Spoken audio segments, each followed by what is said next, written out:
According to media reports, an intelligence whistleblower filed a complaint about an inappropriate phone call President Trump made to a world leader, promising the world leader something. Could you comment on this? I think the whistleblower case is very interesting, and it's basically an extension, in my opinion, of what we've seen going on for a long time. And the whistleblower laws, the way they're set up, are fairly protective of the person that does the whistleblowing.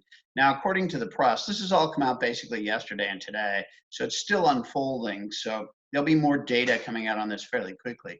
But what the whistleblower did was either overheard, or was aware of a phone conversation that the president had apparently related to Ukraine, is what the latest information is. But remains to be confirmed. That's somewhat speculative. But what that person did then was report it to the appropriate authority in that case, which is the Inspector General for the intelligence community. And that person then has to report it up to the DNI, the Director of National Intelligence, which is we have an acting Director of National Intelligence now. And between those two levels is where it bogged down. And the Director of National Intelligence has gone to get additional legal opinions on all of this. So it's being bogged down in a legal sense. But I don't really care about the legal issues per se. My focus is on the intelligence end of things and how that happened. Now, for that person to have done what they did as a whistleblower, there's a lot of protection for them, and we may or may not even ever know who that person was. But I think this is a reflection of exactly what we've seen going on against Trump since he declared his candidacy for president. And it's just been an unending flow of people that are just trying to do him in every way they can. The president, what has been touched on a little bit, but not very much, is that one, the president of the United States has every right to set foreign policy however he wants. And he also has the 100% full right to declassify information. Now, this is something, as a former chief of station, most people don't realize.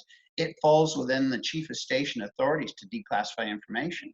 So that's something I'm extraordinarily familiar with, and something I have personally done many, many, many, many times. And I guarantee you, if I, as a chief of station, had the authority to do it, the president of the United States has that times 50 million. So the president of the United States, for whatever reason, for whatever motive, decides to declassify information in a conversation, it's up to him.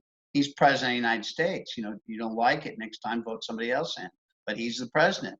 Same for foreign policy. The president sets foreign policy, not anybody else. He has advisors, but it's his decision. So whatever it was he said, I'm telling you right now, it's not illegal. It doesn't matter. It's his choice as president. So that, therefore, what happens? You have a whistleblower who's sitting in there, who's clearly what people are calling the deep state. This is somebody who's clearly out of that deep state cadre, which I don't particularly like the term.